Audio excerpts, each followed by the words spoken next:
Welcome everybody to this week's Fast and Fun video. It's Aaron and Rich here this week, and we're having a look at Aaron's Mark II Golf, heavily modified Mark II Golf. There's a problem that we've diagnosed it down to that, which is the heater matrix. And in this video, we're going to talk you through how to replace that heater matrix in a Mark II Golf, and I'll also talk a bit about heater matrices and how they work with regard to the cooling system. Right, straight away, first thing we've done is we've actually pulled the car slightly out of the garage because we want to dump the coolant out. We're going to push it back in, and hopefully we'll get this done in a couple of hours. Welcome to Fast and Fun. So just explain what a heater matrix purpose is. So in your engine, you've got your coolant that's circulating. It's controlled through a thermostat and the water pump that pumps the coolant around the engine through tunnels and tubes to keep the engine at a controlled temperature, and it goes to the front radiator, which lets air pass through it to lower the temperature that's building up within your coolant system. The heater matrix, what it does, it's a loop that gets fed out from the engine, out through your bulkhead to the behind your dash, and it basically has another radiator called the heater matrix, but just a smaller version. And the coolant passes through there and then through your controls inside the cabin, whether your temperature controls or your fan speeds, because instead of having airflow, you've got a fan that sits right next to your heater matrix that basically blows the heat that's dissipating through that heater matrix into your cabin, depending on what fan speed is selected and what your temperature controls are. And the feed here is down here on the Mark II. And you'll see there's currently no pipes fitted there, and there's a very good reason for that, because Aaron's blew when it went for its MOT, and so they had to actually bypass that circuit off. And as you can see here, what Aaron had to do when the heater matrix, because heater matrix is just like normal radiators, and they will either get blocked or air blocks, or they'll leak coolant, etc. And you know, because of either wet carpet or lack of heat, and there's various different other symptoms. But because Aaron's has got the problem, what he's done is isolated the pipes, he's removed those pipes, he's isolated them, and basically he's now running it in a closed system that's away and completely removed that heater matrix system. Once we've put the new heater matrix back in, we'll then reconnect all this pipe work so it all flows as it should do. So here's what we're going to do. We're going to take off this flow receipt and we're going to take it off there. We're going to stick this blanking plug back onto this T-piece, and we're going to take this pipe here, we're going to take it up, we're going to connect it via this connector, crank that up, that's going to go onto this feed, and then that feed's going to come straight out here. We're going to remove this, and we're just going to have the hose going straight from there onto this piece. Okay, sounds like a plan.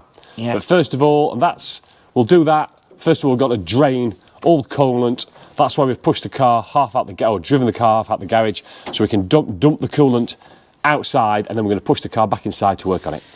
Okay, so it's the lower hose from the rad, probably the easiest way to get rid of the coolant. We'll break that off and then push the car back in. Sounds like a plan? Cool. So just unscrew the Jubilee clip. Aaron's now just pulling off the lower hose, if you can, and there we go, and it's now pissing out, hopefully outside the garage. In the garage. Let's just check oh, that's better. Yeah, so there we go. I'm going to pop this top cap, and that'll release all the pressure. So we'll leave that off, let that drain. And the heater matrix, how much was that? They're not very spenny, are they? No. Yeah, about 20 quid, something like that, 25. Right. Is that aftermarket one? No, is that VW Heritage shows. Okay. VW. Yeah, okay. And let's just go and have a look at that. Let's go and find it.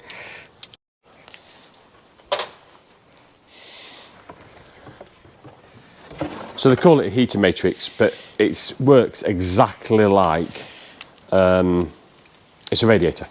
Basically it's a secondary radiator, and it helps the cooling of the coolant anyway for the engine. That's the secondary purpose of it. after the primary purpose of putting heat into the cabin. So, and they suffer just like any other radiator with damage, with leaks, with blockages, etc. And hopefully, well, the hard part here is normally stripping out the dash and getting access to it because it'll be buried behind the dash. The fortunate thing with Aaron's Golf, it's already quite heavily stripped inside, so we're hoping this is not such a big job. So whilst Aaron connects all the pipe work at the front, I'm just going to start looking at some of the things we need to strip off in the dash. Under the glove box, there's this tray and there's 3 Phillips screws in there to get this tray out. So I'm going to quickly whip that out. So we just removed these. We've got 2 screws to undo from there. One there and one there. We're going to remove these screws down here and this side here. As you can see, I've not got much of a centre console. Which is a bonus, really. Yeah, absolute bonus. We're going to remove here. Behind here is actually my piggyback ECU, my standalone. It's a Omax ECU. Once we remove this, we'll be able to show you that as well. Okay, let's crack on. So we've just dropped this out of here. There's actually 4 screws. There's a couple underneath, so just be careful. I think the tip here when you do things like this is just keep all your flipping screws together, so you know what goes where, and do it in a logical manner. Nothing worse than having ripped it all apart and you don't know what screw goes where. Okay, so this is what's behind. I take it you don't need to move that. Oh yeah. Do you think so? Yeah, it's one unit. So oh, this is all connected here. Yeah. And the heater matrix, where is it? Is it in that? How is that the housing for it? That's the housing, so all this will drop down and then we can get it out. So disconnect this. Yeah. Okay.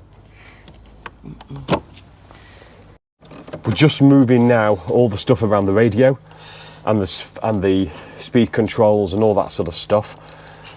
The main thing when you come to stripping stuff like this, as well as making sure you keep all the screws and nuts with everything that you take out in logical order, the other important thing to do is don't force anything, because there will be hidden screws and nuts in different places, so just take your time and go through a logical manner, step by step. Word of warning, when you do work on your cars like we're doing, it can become incredibly frustrating when we've taken off what we thought and now it's just, do you know what, the actual unit that the housing that the heater matrix sits in just seems still locked tight, so there's certainly some stuff still in there. Best thing to do, instead of getting incredibly frustrated, pissed off and start throwing your tools around, which is very easy to do and understandable, is grab a brew, chill out a bit, relax, go back with fresh eyes, and always expect this to happen. Older the car, we're all amateurs, we've got as amateur tools, we don't do it on a regular basis, we all learn, just enjoy it, because we're doing it to save a bit of money, but we also do it because we enjoy it, and it's a bit of bloke time as well, and girl time if you're into cars. So yeah, so expect frustration, expect disappointment, expect things to go wrong, and then actually it'll be okay. Right, where's Alan gone? And oh, actually Alan's gone straight back to work and is making me feel quite guilty up here having a brew. How's it going, dude?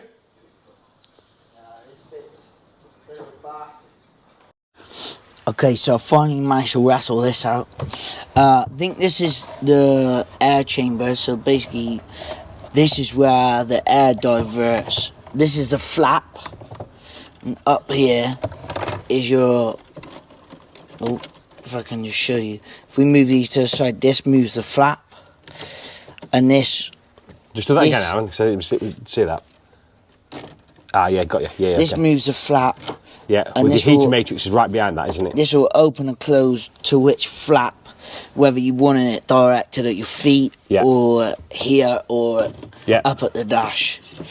And then behind that, if you see in here, actually is the deflector for the cold and the warm air, and that's how it mixes. Yeah, I can see that moving. So in there, that's how it mixes. But yeah, we just had to wrestle this out. They actually send, if you see the foam here, they send a piece out with the heater matrix, and you replace this so it sits flush up against here and doesn't let heat escape. Yeah. As such. But yeah, not looking forward to getting this back in at all. Okay, so, but we've still got to get the main housing out. Yeah, which would lead me on to these 3 bolts, I believe. I'm hoping anyway. If we just pan round to the engine bay here, I think we've got 1 bolt here, we've got 1 bolt here, and just show that again. One here. We've got that one. This down here. And this one here. Yeah. And then I'm hoping, I'm not sure if there's another one. Maybe this one. Okay. This one down here. If we take them off, I'm hoping it'll pull out. So we're just at the point now. It's getting really, really tricky. This. We're hoping this is right. We're undoing using mole grips and a 10mm ratchet spanner and angled spanner. We've undone. Well, we've done this one here in the engine, this second one, and then the third one, which is right down here. And see how they spin? Yeah, so, yes. So that's why we're having to use mole grips to hold the thread to get the nuts off. So we're having to clamp that, hold it, and then use a ratchet. Now we're hoping, once this third one's out, it'll be loose, but we don't know if we're doing this right or wrong.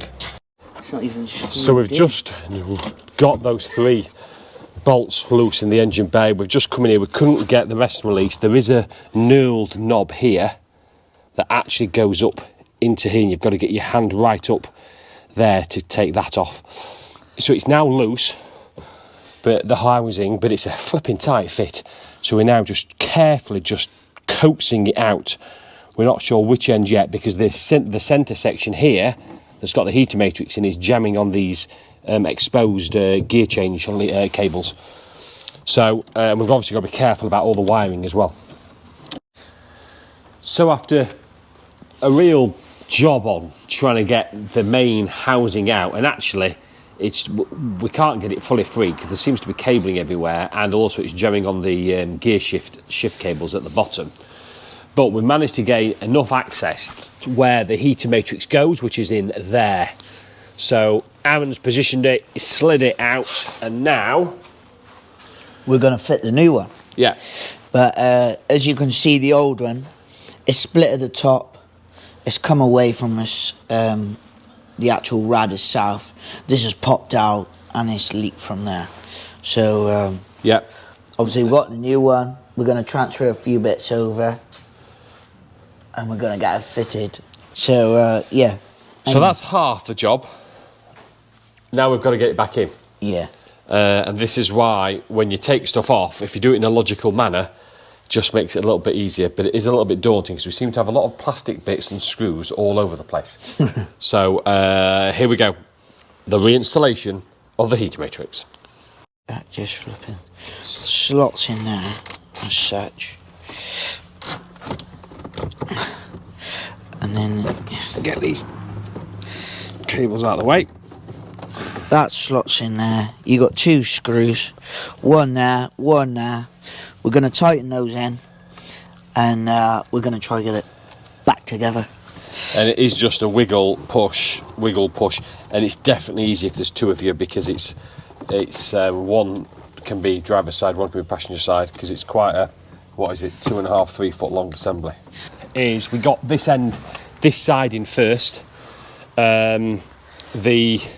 The bolt that goes through the bulkhead up there, got that through, the nut on there loosely. We then, up under here, there's a knurled knob, hand tight, that we did up loosely. And then, once we got this end in, we then, with one of us under the housing inside, we then we managed to get that upper and that lower nuts on. These 2 were difficult to do. By the way, that's the other one that we did on the outboard side. And if it doesn't fit first time, force it until something cracks or something snaps.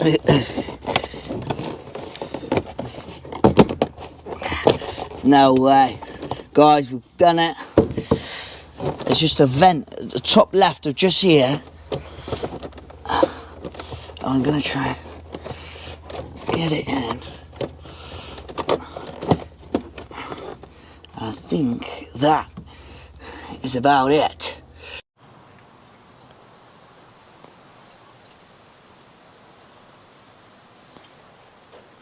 We've just looked and the heater control was still disconnected.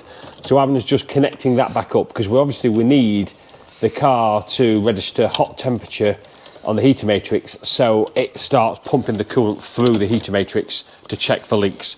So Aaron's just connecting that back up and then we'll start the car. The coolant's now, the rad's fully topped up.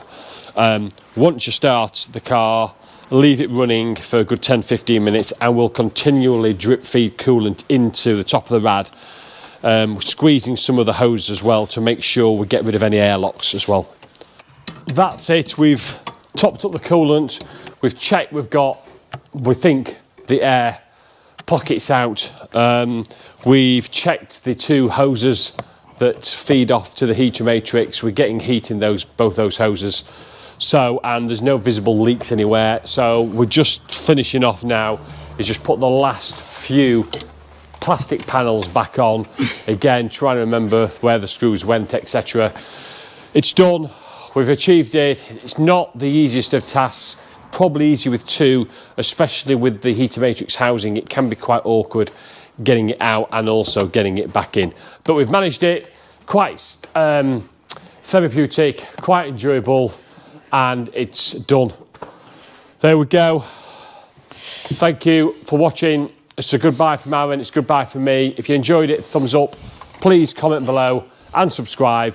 And hopefully we'll see you next week. Thanks for watching Fast and Fun.